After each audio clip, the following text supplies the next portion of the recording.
Hi, everyone. Lisa Haven here. Well, what's about to happen tomorrow can literally make or break our country. Now, what am I talking about? Well, I'm talking about a few things. First, the relief package for coronavirus. That is the families first that's being or has been put forward by the Democrats, already passed in the House, and now going forward for vote in the Senate on Monday. Not only that, but at the same time that this big relief package is being given to the American people, something is happening under the radar, and that is this: the motion to proceed with the USA Freedom Authorization Act. Basically, portions of the worst parts of the Patriot Act are in that thing.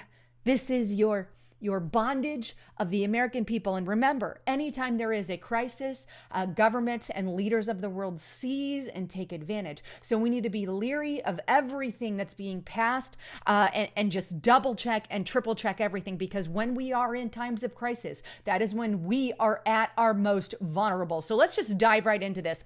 Here we are on people.com. House passes Trump-backed coronavirus relief bill. Senate expected to vote on it on Monday.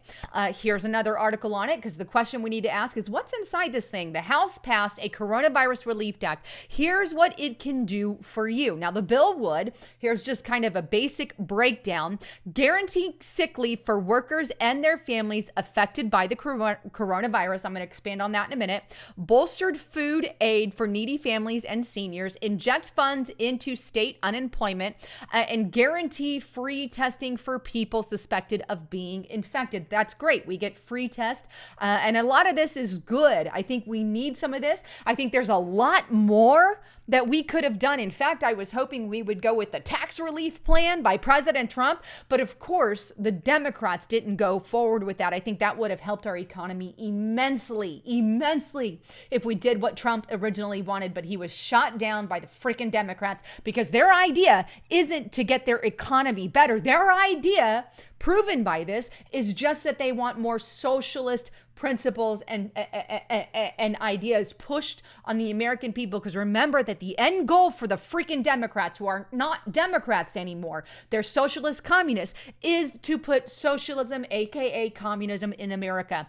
And now, one that I want to expand on is this one: guaranteed sick leave for workers and their family affected by the coronavirus. Now, I think there's a lot of things they could have done better on that one. If they had time, they could have made changes, but this was rushed through with literally no time for these congressmen and women to read this thing before they pass it. It's like Nancy Pelosi was the one, is her famous saying, let's just pass it and see what's inside. That's what they're doing here. So our congressmen and women are passing this immediately without reading it, and that's where I hesitate. But guaranteed sick leave, basically what that does is give 2 weeks of paid sick leave. Then it gives up to 3 months of 2/3 of your paycheck, is basically for 3 months time if you have to take off or you can't go to work because you're under a quarantine or your kids are out of school or whatever the case may be during the coronavirus. Now, there's good and bad sides to this. Obviously, you're getting a paycheck, but there's also the bad side that your employer could go out of the business as a result, because a lot of businesses, this is, I think, going to affect more small businesses than large businesses, because large businesses get through it. But small businesses, what happens to them is if they have to pay all of their employees 2/3 of their paycheck for a number of 3 months, then basically that employer is going to go under. If they're not, say you're a restaurant owner or a restaurant chain owner and you're paying your employees, but no money's coming in, that business is going to go bankrupt. It's going to go upside down. No one is going to end up with a paycheck. And I think we're going to see a lot of that in the very near future. So this is going to put people out of business. And I get it. Here's the other thing. During a pandemic like this, of what we're going through, people are going to get out of business. We are going to have layoffs. And this is going to cause a lot of panic as a result of an economic crisis. It's a given that that's where we are headed. But that's why I say I think there's things that could have been done better. But I'm not the only one. Here is what Representative Mark Greene had to say. And I think we need to heed his advice as well. I just walked off the floor of the House after the vote on the second coronavirus relief package. I remember hearing from legislators before I got up here about the process of Washington, and only half believed it. Well, I got my eyes open tonight. The final version of the bill was submitted to the House around midnight, and we voted 30 minutes later. That's correct. 30 minutes to read and analyze a 110-page bill that spent billions of taxpayer dollars and forced a number of mandates onto small businesses. I still don't know why we rushed it tonight. The Senate isn't back until Monday. Why not release it tonight and let's vote on it tomorrow? The House should have given themselves more time to vote on this. Instead, they rushed it through maybe 24 hours to read a multi-million-dollar bill. This is Nancy Pelosi's House. Isn't she the one that said we should pass it to know what's in it? Crazy. I voted no. I'm proud to my fellow Tennessees, Tim and John and Scott, who also voted no. Just a few weeks ago, we passed a bill for $8.3 billion in aid to fight the coronavirus. Most of that money hasn't even been spent yet, which means they should have given this legislation more time to read and given it more thought to add more things or take away more things or do more things for the American public, but they didn't. Today, the president declared a national emergency, which gives him incredible latitude to spend the reverse of $50 billion. So we have all this money pouring in right now to the coronavirus. And on top of the money we're pouring in, we're passing legislation in 30 minutes. In 30 minutes. For example, if we wanted testing, free testing, it could have been paid for with some of the $50 billion. It could have already been in place, right? But they didn't. Why? Because that's the question that I'm trying to ask here. I think bills need to be passed. I think we need relief. I think we need things happening. But why are we rushing? Why couldn't we at least spend 48 hours if Congress isn't even voting until tomorrow? And then use the $50 billion to start accessing some of those free tests? Good question. Maybe after we spent some of both of those, we can come back and say we have time to vote for some more. It's not like we can't vote for more in a week or two if all of the $8.3 billion and $50 billion get spent. Right now, we have $8.3 billion supplement, $50 billion for the disaster fund with wide latitude on its use, and now $1 billion more in this supplemental. I know this virus is going to cost the lives of American people. Maybe it's a lot of Americans. I don't know the impact. No one does if they are honest. But I know this. If we allocate the money, it will get spent. That's the point. If we're rush spending it all and not thinking logically of where it should go, then the money's going to be gone and allotted, and we're going to have to keep borrowing technically from China. We are in bondage to our lender. That's just how the government works. They're going to spend it, right?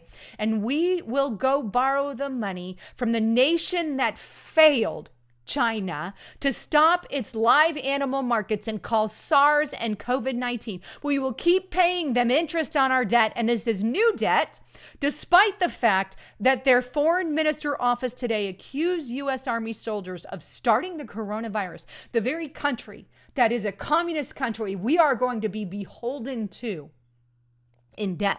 We already are, but we're going to go and borrow more from China, the country that's accusing us of starting the virus. It defies logic that we would vote on a bill without reading it, just like it defies logic to become further indebted to a country where the foreign minister calls our soldiers terrorists. It boggles the mind. I can't say I disagree with him here. I said just this past week that they are going to push any and all legislation through. And I think pushing legislation through like this is going to put us more in bondage. It always does. And imagine one day China's going to call in their money, and it could be now. They're going to call it in. And communism, we already have the mainstream media in bed with China. They already are. But you know what's interesting is at this very same time, the U.S. Freedom Authorization Act is on the table. Now, let me give you a breakdown of what the U.S. Freedom Authorization Act is, because it gets confusing, right? A breakdown of the Patriot Act, Freedom Act, and FISA, because you hear these words and they're thrown intermingly. Here it is. To give you a brief history, FISA was enacted in 1978 before the proliferation of the internet and governed both the physical and electronic surveillance of primarily foreign power and agents. The Patriot Act, enacted shortly after September 11, 2001 terrorist attacks, was essentially an amendment to FISA. right? That expanded surveillance to individuals not directly linked to terrorist groups. Let's just make a few changes to FISA and make it more reliable in the internet age. Many of the most controversial parts of the Patriot Act, particularly those dealing with bulk surveillance, expired in 2015, but were renewed in part or whole through the Freedom Act. Da, da, da, da. So basically, Patriot Act expires, but it's renewed in other way, shape, or forms repeatedly. And that's where we're at with the Freedom Act. And the United States Senate is set to, they're going to convene and resume consideration of the motion to proceed, H.R. 6172, the USA Freedom Reauthorization Act of 2020. They're going to go forward. They've already moved in the House. House moves forward with FISA overhaul amid spying backlash, and that's on foxnews.com. And then here we have the rawstory.com. 152 House Democrats join GOP to reauthorize abusive government surveillance powers. And you can see nothing says bipartisan like extending provisions of the Patriot Act. And I think that's the key point there. With the nation's attention fixed on the rapidly spreading coronavirus, the Democratic-controlled House of Representatives on Wednesday passed legislation to extend the FBI surveillance powers, which were set to expire on the 15th of March. Well, now expanded. The bill, formerly titled USA Freedom Reauthorization Act, has been cleared in the House by a vote of, there you have it. You can see the vote there. This is huge. At the same time that they're giving you this relief package that Democrats had 30 minutes to read a 110-page report. That's no freaking time, by the way. None. Let's just see what's inside and pass it. At least the Senate has some time to think about what's being passed in this country. Why the hell are we electing people that don't take time? I don't care what the bill is for. Read the dang bill. And we're electing people. I mean, that should get everyone in the House fired. We need to start passing legislation, say you need to at least be able to read something. If it's 100 pages, 24 hours to read. If it's 150 pages, give them 2 days. I mean, maybe we should pass legislation like that. But hey, I get that we need relief, but they're just passing stuff without reading it. And hey, under the radar, while that happens, wink, wink, we'll go ahead and put through the USA Freedom Reauthorization Act that steals your freedoms. Did I mention that they never let a crisis go to waste? This is why we have to we've got extra time on our hands right now. We should be talking to our congressmen and women like wildfire. Many, our kids are already staying home. Jobs, people are off of work. What better time to pay attention and start looking into what our congressmen and women are doing? I get it. We need relief, but we cannot get relief at the sake of our freedoms. And you know what? The globalists have been trying to crash our country's economy, and they've got the chance, and they're doing it right now, and our economy is crashing.